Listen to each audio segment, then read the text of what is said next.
All right, so I just got back from San Diego Comic-Con 2019. We're going to talk about it, but before we do that, we're going to look at some of these toys that I picked up along the way.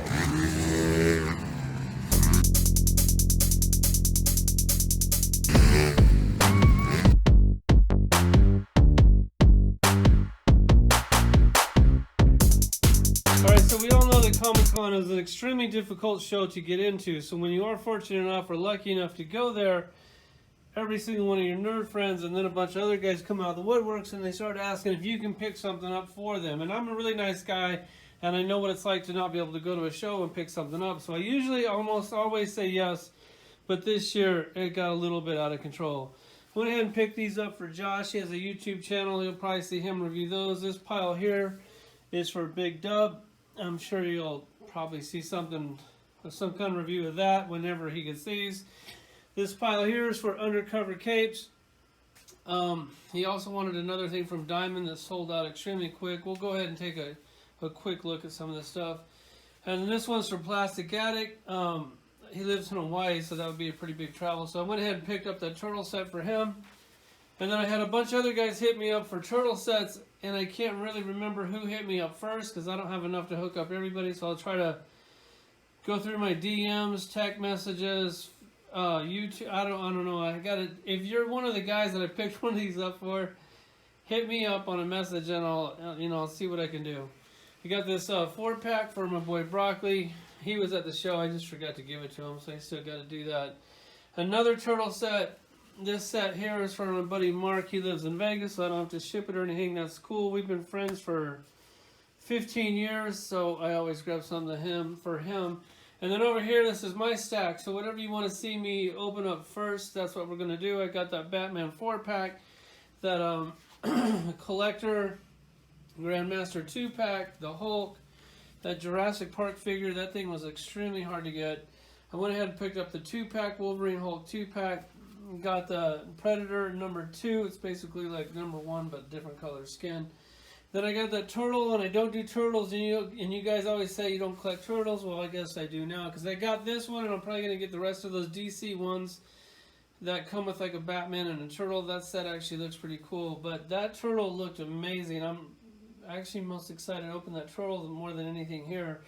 You got the Superman Alien 2-pack, the Batman Predator 2-pack. Those are ones that I was kind of on the fence about, but they did look really good. The Terminator Judgment Day. I also picked one of these up for somebody. I can't remember who. I got to just try to find out who. If you're the who, let me know. I got the Mezco, the Street Mezco, the Moon Knight, which nobody wanted. That thing didn't sell. Like, you could go Sunday afternoon, walk right up, and they still had a shit ton of those things. Nobody wanted it. The Street Gomez sold out extremely quick. I think it was gone by Thursday morning. Then the Batman, or the Commissioner Gordon Bat Signal, that thing went soon after. I don't do Dragon Ball Z, but when I bought 2 sets of the Dragon Ball Z, because I won the Porthole, we'll talk about that. They accidentally gave me 2 of these things free. I already gave one away to my friend, and now I'm stuck with another one. I'll probably go ahead and sell that or do something with it. I'm not real sure. And there's the other Terminator figure that I got for somebody, but I'm not real sure him. All right, let's talk about Comic-Con 2019. This was my 25th Comic-Con in a row. So I kind of have it figured out by now. First off, you got to get there Wednesday. Hopefully you can either sneak in or you know somebody that will loan you an exhibitor pass long enough to get you in the door. And then once you do that, if you don't have an exhibitor pass, you got to go like Predator stealth mode, be like a chameleon, fade into all the walls, because there's tons of security there and they won't kick you out. They won't just tell you to leave, they'll like literally escort you out of the hall, because if they tell you to leave, they know that you're not. I was fortunate enough, my boy Broccoli came through, got me a pass, got me in the door, had to give the pass back. That part sucked, but I snuck around for the whole show. We got in at noon and the show didn't start till like 5:36. Toy Shiz also snuck in the show and I met up with him. Having that whole show to yourself, it's amazing how much you can get done. We got in at noon, we covered the whole entire floor before the show opened. And then you can kind of stand around, hang out by a booth to hopefully pick up some figures. If you don't do that, then by the time they open the door and let you run into wherever you're trying to go, I can guarantee you that line is probably capped, or they're going to sell out for the night before you get the stuff that you want to get. So I went to Mezco. While I was at Mezco, I saw that they had a a comic book Thanos action figure. They pulled it, they didn't show it. I don't know why they would do that. Why would you put it out anyways? And that makes me wonder, how many figures did they have in the back of the booth that they didn't pull out? Saw Mr. Mezco, he was there. It doesn't seem like he tries or wants to talk to anybody. He pretty much stays behind the desk the whole time. If he does come out, he just seems very unapproachable. I don't really think he wants to hear about if you like this stuff or not. I don't think he does interviews or anything. I mean, what are you going to do? Ask him why he fired Pierre and half the staff? That's what I would want to ask him. So went to Mezco. They had a really good showing. They showed some pretty decent stuff of Morbius, an Iron Fist. Iron Fist I thought looked really good from far away, but then when you get kind of close up, he kind of looked like he had the pajama effect coming. Maybe they'll tighten that up. It did look like a really good figure, though. They had a Bluto for Popeye, which that's the whole reason why I didn't collect Popeye, because I knew that if Popeye did well, they'd do at least 3 Popeyes. Then they'll do a Bluto, then they'll do a variant Bluto, then they'll do Sweet Pea, Olive Oil, Wimpy. They'll do the whole gang, and then you're going to be like $2,000 deep into Popeye action figures, which is something I didn't want to do. We went by Hasbro, and you're really excited to go to Hasbro. They're pretty cool. They'll let you walk through the booth. You can take pictures, whatever. Nobody really says anything. And when you're super stoked, you've been waiting all year for this day, you come down there, you walk through the Hasbro booth, and they don't have one new action figure. Not even one. Everything that they had was stuff like that you've already owned, or that's in stores, or you've seen it before. So that was a huge letdown. And then they had their Breakfast Thursday, which I wasn't invited to. And then they pull out a couple toys for that. They'll put those in the case. And then their panel was Friday. And the panel's always pretty good. They put on a pretty decent panel. The panel gets so packed, you got to sit like through the show before it to actually get a decent seat. Went in there, me, Choices, Broccoli, we saved a seat for Shart. JC was right up front with us. I'm sure everybody else was there. It seemed like everybody in there was doing a live stream. I went ahead and did one of those. It's crazy, like when you go to these Hasbro panels, like no matter what they reveal, everybody is just like, they can't jump on that Hasbro dick quick enough. They're like, yeah, here you go, here's a repainted Deathlock. And everybody's like, oh my god, it's awesome, he's in the export costume, oh my god, a repaint, that's really cool. And then they'll go, here's Giant Man, the Build-A-Figure. You know, the one that you had to buy all those crappy figures for, you could build the Build-A-Figure? And now they sell you all the Build-A-Figures separately. So that just tells you that, hey, I can pick and choose, because they're probably going to re-release this big Build-A-Figure on its own down the road. I mean, it seems like that's to be like what they're doing now. They did the Juggernaut, Thanos. Now they're doing it to Giant Man. Like, God, it's so... And then they reveal Giant Man, and it's a figure that you hopefully already have. And then half the place is like, whoa, that's great. Like, Hasbro could package up a dog shit, put it in a package, and call it Turd Man, and these dudes in the audience would be like, whoa, that's great. Like, it's just, the level of ass kissing is unbelievable. If you wonder why their figures don't ever evolve and turn into something better, a little bit more, or a little less repaints, why should they? Because everybody's so up their ass. Like, they think that they're doing an amazing job, which they are doing a good job, but they still could do better. I mean, they could get rid of the pins. They could give us a little bit better character selection. They could stop making 2-packs with a figure that we already have and a new figure that we need, and then they up the price on the 2-packs to $50 instead of $40, and now there's no Build-A-Figure. That part kind of sucks. So I walked around and did all the show, picked up my exclusives. On Wednesday night, you can lock one down. On Thursday, you basically have to get there early, line up, unless you have an exhibitor pass. And when you get in, you got to run straight to what other booth you want to try to buy something. And you can really only get one. Say I wanted to go to the NECA booth, I had to run to the NECA booth, literally run to the NECA booth, get in line, and if you're really quick, you'll get there before they cap the line. And if you don't get in there right away, like the turtle set would sell out by like 10 o'clock every day, maybe 11. It would sell out extremely quick. So you got to run down there, get in before they cap the line, and then as you're in line, say you're in line for like an hour or something to buy a toy, they can go, oh, we're all out of turtles, And then so you did all that for nothing, which I didn't want any turtles, but some of you guys did, so I went and picked them up. And then when they say there's only two turtle sets per customer. And then I had 4 guys hitting me up for, actually I had a lot of guys hitting me up for the turtle set. Hey, can you pick me up a turtle set?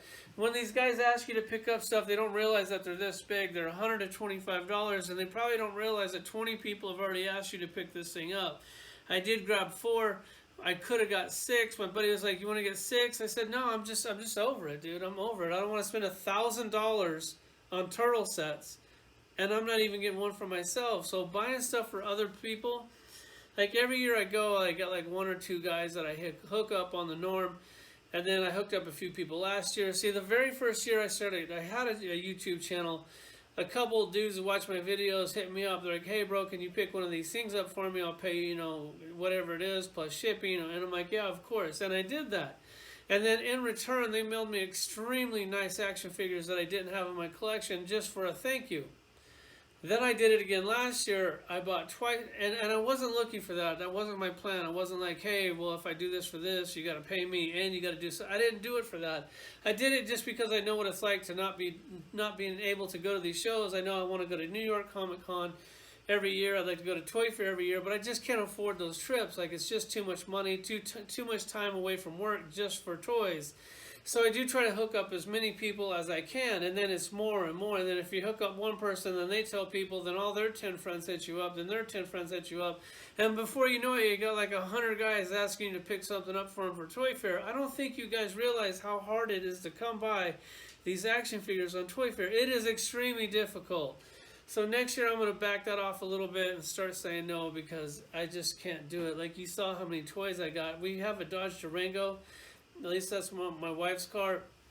I got a truck. We took that down there. It was completely full. You couldn't have squeezed a toothbrush in this thing when we were done.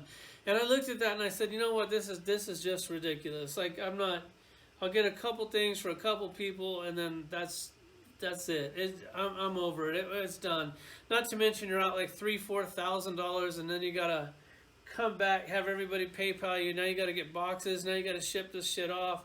Then you gotta hit them for shipping. Then they're like, "Well, why is it $30 shipping?" Or, "Don't give me a ding box." And I'm just like, oh man, it's just too much. Like, you're so stressed out getting your own toys, and then you got the pressure of getting 20 other people's toys. It really starts to build up. Considering that you can only get one line per day because the lines get capped. And now they got this new thing where you have to enter a porthole. So when you get your badge, they email you, and you get like 75 points, and you can only enter like 5 or 6 portholes. Before you could just enter all of them. Now you can no longer do that. So this makes you enter the ones that you really want to enter. So I entered like Hasbro, Bluefin, Lego, and like one other one. And then out of that, I got Hasbro. They give you a little time slot. And if you don't win that, you can't buy anything from Hasbro unless the line goes away and everybody's done and everybody's over it. Then you can just casually walk up there and buy whatever you want. I didn't think that happened this year. It seemed like they had a line. Even though they have the porthole, they still had a line that was like 30 minutes, an hour long just to buy something. So I did have a porthole for them. And then my buddy walked through with me, so I bought more because you're only allowed 2 each. And then my buddy walked through and I bought 2 each on his so I could hook up more of you guys. That's definitely tricky. Then on the Bluefin thing, everybody's like, "Hey, can you get those Dragon Ball Z figures for me?" And I go, "I don't know. I got to enter this porthole. I don't even know if I can win the porthole." I did win the Bluefin porthole on Wednesday, so I was able to pick those up. And then once again, you can only buy 2, and you got 10 people hitting you up. So that's the setup. That's how you buy the stuff. So next year, please, don't even ask, guys. I love you guys to death, but don't even ask. Hit up some of these other YouTube channels and see what they tell you, because I know I've hooked up. I didn't see one YouTube guy rolling out with like $4,000 worth of action figures in the back of his SUV. So I think I do a lot for you guys. At least I try to. And as far as the show goes, the Hasbro panel was really good. It seemed like everybody was on their dick, hooping and hollering. They did have some pretty good showings. They had a lot of characters I was really looking forward to. A lot of X-Force, a lot of like X-Factor. They're doing the Strong Guy. That's definitely something I'm looking forward to. That Cosmic Ghost Rider, that's another amazing toy. I think that's about it. I saved a seat for Shart. He sat next to me. super cool. We were supposed to go to lunch, but I knew that wasn't going to happen because he's going to see movie premieres now. So now, like he was already here, now he's up here. So he kind of shined me on lunch, but he did invite me to go to a movie with him. We saw Batman Hush, which was amazing. God, I really, really enjoyed that. And I didn't even know I was there, so I'm glad that he did invite me to that. So, Sharp, thanks a lot. And he actually saved me 3 seats for my kid and my other kid's friend. We all saw it. We all enjoyed it. It was an amazing movie. I highly recommend that you see that movie. And what else did we do? Didn't really do too much fun stuff. I hung out with Toy Shiz a lot. That dude's awesome. Like, because he's got like as many friends as I do, I think. As far as people talking to me, like I had a ton of people come up and talk to me this show compared to normal, which was really cool. And walking around, hey, TalkerArt, it was cool. It was really nice to finally meet some of you guys. I definitely enjoyed that. And then I always talk about how all the YouTube people are too cool to say hi to the other YouTube people. That happened once again, except for this time it was flipped. I saw Unparalleled Universe. I pretended like I didn't know him. I was going to say hi to him, but I kind of figured that he maybe didn't like me because I told him his toy room looked like a closet. So I didn't say hi to him. This motherfucker, he comes up to me and says hi to me anyways. And I pretended like, oh, I couldn't see you. And he's like, yeah, bullshit. You're looking right at me. So he called my bluff. I did a total dick move on that. The guy, he's really cool. Talked to him for a minute. I tried to talk him into getting me one of those dark cyber crystals. I don't think that he did, but I really do want one. I'd love to have that. After seeing like the Star Wars land, like I want to go. I just don't want to go for the amount of money that it costs. Talked to him for a minute. Definitely seemed pretty cool. I talked to Shark quite a bit. He's always pretty cool. As far as other YouTubers go, I mean, everybody was there. Robo was there. Boog was there. They both pretended like they didn't see me. I didn't say hi to them either, but I've said hi to them in the past, and it didn't go good for me. So, and then everybody pretends like they're busy, but they can hang out in front of the Hasbro booth for like 3 hours. So obviously they're not that busy. And then after the Hasbro panel, they put all those figures down. You might have already seen this video. It's extremely hard to get close to these toys. I'm trying to do a live stream video for you guys can see them, kind of see how it goes down, see how crazy it is to actually get up to see the toys. And then you got this one dude with the man bun sitting there taking 20 pictures of the same action figure. Does not care that there's like 50 people behind him that actually want to see the figures before the show closes. But I finally got up there, shot a little video, did that, and I think that might be it. That was kind of the Vegas one. As far as these toys go, I'm not real sure what I'm going to open first. I'm kind of looking forward to this turtle. Maybe we'll look at him first, and then maybe we'll get cracking on some of these Mezco. I think that's the video. I was trying to think of like another cool story that I could tell you, but I can't. Well, maybe I can. Like Mattel, like every day, like so Wednesday, I got the Mezco stuff. Thursday, I went late, so I didn't get anything. Friday, I got like the in line for NECA, and then Saturday, I had to go buy my kid that glow-in-the-dark Stranger Things comic book. It's like $15, and he thought it was a poster. We went up there, it was a comic book. He said he wanted it. Bought him that, so I ran in the show one day, bought him that comic book, and then by the time I went from there, literally ran to the Mattel booth to pick this guy up, because I already had these, because these were not selling very good. You could walk up at the end of the day, any day, and you could just walk right up and buy these, because everything that they wanted was already gone. This is what I really wanted from Mattel, this and this. Every day I was trying to get this, and every day it was sold out, like really quick. I would go there by 10 o'clock and it would be sold out. So finally on Saturday I ran up there. I couldn't get a line. The line was capped. I hit some dude up in line. I was like, bro, are you going to pick that thing up? And he's like, no, and I gave him 20 bucks. I'm like, well, you grab me one, keep the change. He grabbed me one, so thanks for that. Otherwise, I wouldn't have got that. This thing probably sold out for the whole show. It was going really quick. On the NECA stuff, that was easy, but they sold out by around 10 o'clock. So you really had to be on top of your game to get the good exclusives. And I think that's it, man. We didn't do much like outside of the con this year. Normally we do. We have a little bit better game plan, but this year it was just kind of go to the con, focus on getting the toys. I mean, a lot of time I'll get an exhibitor badge a lot sooner, so you can actually like buy it. You can get in the show early. Then when they say the show's open, you jump in one line, buy it, and you can buy it and then still run to another booth and buy from them and knock out 2 things in one day. But all you guys that said hi to me at the show, thanks. It's really nice seeing you guys, putting a face to a name or to your comments. Yes, that's it, man. Thanks for watching.